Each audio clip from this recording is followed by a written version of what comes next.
بسم اللہ الرحمن الرحیم۔ ڈاکٹر صاحب، اسی موضوع کے متعلق ہمارا دوسرا سوال یہ ہے کہ کیا ہم نبی صلی اللہ علیہ وآلہ وسلم کو مدد کے لیے پکار سکتے ہیں؟ اور اسی سوال کا دوسرا پورشن ہے کہ نبی صلی اللہ علیہ وسلم کو دعا میں وسیلہ بنایا جا سکتا ہے؟ اسی سوال کا تیسرا پورشن ہے کہ کیا یا رسول اللہ صلی اللہ علیہ وسلم مدد کہنا درست ہے؟ دیکھیں، اس میں سادی سی بات ہے کہ یہ دنیا جو ہے اسباب کے تحت چلتی ہے۔ رسول اللہ صلی اللہ علیہ وسلم جب تک اس دنیا کے اندر زندہ تھے، موجود تھے، آپ لوگوں کی رشد و ہدایت کا بھی سامان فراہم کر رہے تھے، آپ غریبوں کی مدد کر رہے تھے، مسکینوں کے سر پہ ہاتھ رکھ رہے تھے، مہمان نوازی بھی کرتے تھے، ہمسایوں کے ساتھ اچھا سلوک کرتے تھے، اور آپ کی ان ساری جو خدمات تھی اس کا آپ کے دشمن جو تھے وہ بھی اعتراف کرتے تھے۔ مدینہ کے اندر آئے ہیں تو آپ نے انصار اور مہاجرین کے ساتھ جس طرح معاملات کیے، جنگوں میں حصہ لیے، اور آپ کے سامنے ایک بڑی مشہور ایک مثال ہے، ایک واقعہ ہے کہ ایک دفعہ کسی نے کوئی رات کے ٹائم کوئی آواز سنی تو محسوس ہوا کہ شاید کوئی دشمن نے شاید کو حملہ کر دیا ہے، کوئی ایسی بات ہے۔ تو رسول اللہ صلی اللہ علیہ وسلم نے ایک گھوڑا منگوایا، عام حالات میں وہ بڑا سست گھوڑا تھا، تو آپ نے اس کے سر پیٹھ پہ تھپکی دی اور اس کے اوپر چڑھ کے اکیلے جو ہیں وہ دور اندھیرے میں چلے گئے اور واپس آئے اور آ کے بتایا کہ خطرے کی کوئی بات نہیں ہے۔ اچھا، یعنی آپ جب تک زندہ تھے تو آپ فزیکلی صحابہ کرام کی ہر مدد کے لیے تیار رہتے تھے اور جنگوں میں بھی حصہ لیتے تھے، اور جہاں مالی مدد کی ضرورت ہوتی تھی، گھر میں جو بھی پڑا ہوتا تھا وہ ان کے گھر میں پہنچا دیتے تھے، یعنی اسباب کی دنیا میں موجود تھے۔ تو اس وجہ سے یہ ساری چیزیں، اچھا، قرآن کے جتنے بھی احکامات ہیں وہ بھی ہماری زندگی تک ہی محدود ہیں۔ رسول اللہ صلی اللہ علیہ وسلم سے بھی جتنی بھی دینی خدمات یا رسالت کی خدمات جو اللہ تعالیٰ کو مطلوب تھی وہ بھی اس دنیا میں زندگی کی حد تک ہی مطلوب تھیں، تو وہ تو آپ نے بھرپور طریقے سے آخری دم تک، یعنی بستر مرگ کے اوپر بھی آپ جو ہیں وہ وصیتیں نصیحتیں کرتے ہی رہے ہیں، غلاموں کے بارے میں، لونڈیوں کے بارے میں، ہر چیز کے بارے میں آپ نے نصیحتیں کی ہیں۔ اچھا، اب آپ دیکھیں کہ مدد کی بات آپ کر رہے ہیں کہ جب تک آپ زندہ تھے یہ کرتے رہے، ٹھیک ہے۔ اب آپ کی جب بیماری کا آخری وقت ہے، شدید آپ علیل ہو چکے ہیں، تو یہاں تک کہ ایک دن عائشہ رضی اللہ عنہا فرماتی ہے کہ طبیعت کچھ بہتر محسوس ہوئی، تو آپ نے اشارہ کیا کہ میں مسجد میں جا کے نماز پڑھنا چاہتا ہوں۔ تو دو صحابہ کرام جو ہیں وہ صحابی بیان کرتے ہیں کہ انہوں نے آپ کو کندھوں سے پکڑا ہے اور سہارا دے کر مسجد کی طرف لے کے جا رہے ہیں۔ تو آپ بیماری سے اتنے نحیف ہو چکے تھے کہ آپ کے جو دونوں پاؤں تھے وہ لکیر بناتے ہوئے مسجد کے صحن تک چلے گئے، یعنی اتنی کمزوری تھی کہ اپنے پاؤں کے اوپر چلنا بھی دشوار تھا، صحابہ کرام کے سہارے پہ آپ جا رہے تھے۔ تو ابھی زندہ ہیں۔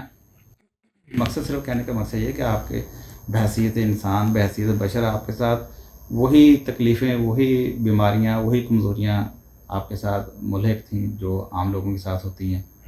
اچھا، اب آپ کی جب وفات ہو گئی ہے تو وفات کے بعد کبھی کسی صحابی نے ایسا واقعہ نہیں پیش کیا، حالانکہ کتنے ایسے مسائل درپیش آئے ہیں کہ ابو بکر صدیق رضی اللہ عنہ کے دور میں ارتداد کا فتنہ ہوا ہے، لوگوں نے زکوٰۃ دینے سے انکار کرنا شروع کر دیا، عمر رضی اللہ عنہ کے دور میں قحط کا دور آیا ہے، عثمان رضی اللہ عنہ کے دور میں باغیوں نے کتنا بڑا فتنہ اٹھایا ہوا ہے، علی رضی اللہ عنہ کے دور میں کتنی مسلمانوں کے آپس میں جنگیں ہو چکی ہیں، جنگ جمل صفین۔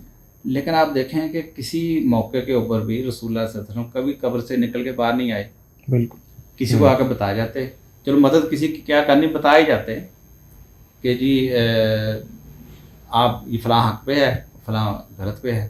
آپ نے نہ آپ نے کوئی مدد کی، نہ کسی خواب میں آ کے بتایا، نہ خود آیا، بلکہ آپ ایک حدیث آتی ہے کہ ایک ضعیف خاتون ہے، وہ رسول اللہ صلی اللہ علیہ وسلم کے پاس تشریف لائی ہیں، کو اپنی کوئی ضرورت پیش کی، تو آپ نے ان سے کہا کہ آپ کل آ جائیں۔ اب وہ دیکھ رہی تھی کہ نبی علیہ السلام کی طبیعت تو کافی عرصے سے کمزور ہے، اور ظاہر قانون قدرت ہے جو اس دنیا میں آیا اس نے جانا بھی ہے، تو وہ آپ کہتی ہیں کہ یا رسول اللہ صلی اللہ علیہ وسلم، اگر میں کل آؤں اور آپ کو نہ پاؤں تو تو پھر کیا کروں؟ تو آپ فرماتے ہیں کہ آپ پھر ابو کثیرۃ ان کے پاس آ جانا، وہ آپ کی ضرورت پوری کر دیں گے.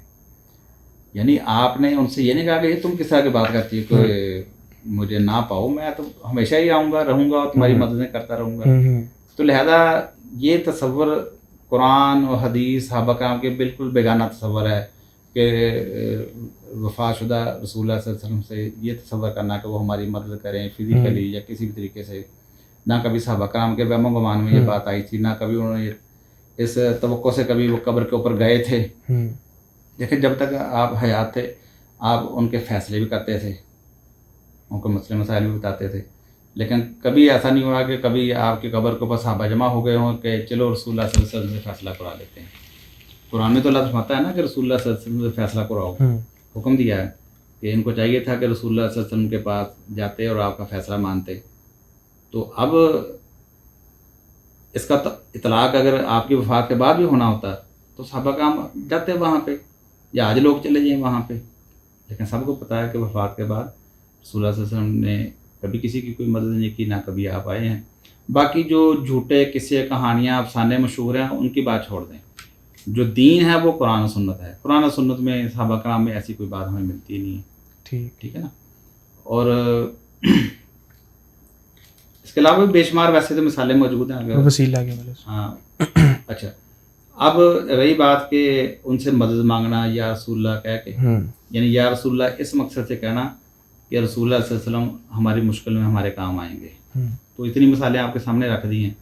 ٹھیک ہے نا. تو ایسا معاملہ نہیں ہے، نہ ان کو کسی کے پکارنے کی خبر ہے. بے شمار اس پہ آیتیں ہیں وہ اپنے موقع پہ آپ کے سامنے ہم رکھ دیں گے. یہ بے شمار ایسی آیتیں موجود ہیں کہ وفات کے بعد کسی کو کوئی پچھلوں کی خبر نہیں ہوتی، کوئی پچھلوں کا شعور نہیں ہوتا ہے، دنیا سے وہ لا تعلق ہو جاتا ہے. اگلے جہان آخرت کے ساتھ اس کے سارے معاملات ہوتے ہیں. رسول اللہ صلی اللہ علیہ وسلم کے معاملات جو اب وفات کے بعد آخرت کے معاملات ہیں، دنیا کی ذمہ داری سے وہ فارغ ہو چکے ہیں. اور وسیلہ کیا دعا میں بنا سکتے ہیں؟ وسیلہ جو ہے وہ اللہ کے رسول صلی اللہ علیہ وسلم نے ایسی کوئی تعلیم نہیں دی کہ آپ میرے وسیلے سے دعائیں مانگو. نہ صاحب آپ کو احادیث کے اندر بے شمار یہ دعائیں مل جائیں گی جو رسول اللہ صلی اللہ علیہ وسلم نے سکھائی ہیں، جن کو مسنون دعائیں کہا جاتا ہے. آپ نے کوئی ایک دعا بھی ایسی نہیں سکھائی جس میں آپ نے کہا کہ میرے وسیلے سے دعا مانگو. قرآن میں کتنی متعدد آپ کو دعائیہ آیات مل جاتی ہیں، دعائیں مل جاتی ہیں، قرآنی دعائیں. انبیاء کی دعائیں قرآن میں موجود ہیں. اس میں کسی میں کوئی ایسا واسطہ وسیلہ نہیں جس میں کسی شخصیت کو وسیلہ بنایا گیا ہو. تو لہذا جو چیز دین کے لیے اجنبی ہے، دین اس کو بیان ہی نہیں کر رہا، اور ہم اس کو دین و ایمان کا حصہ کس طرح بنا کے پیش کریں. ٹھیک ہے نا. تو اس لیے ہمیں اپنے ہر عمل کا، ہر نظریے کا قرآن اور صحیح حدیث کی روشنی میں اس کا جائزہ لینا چاہیے.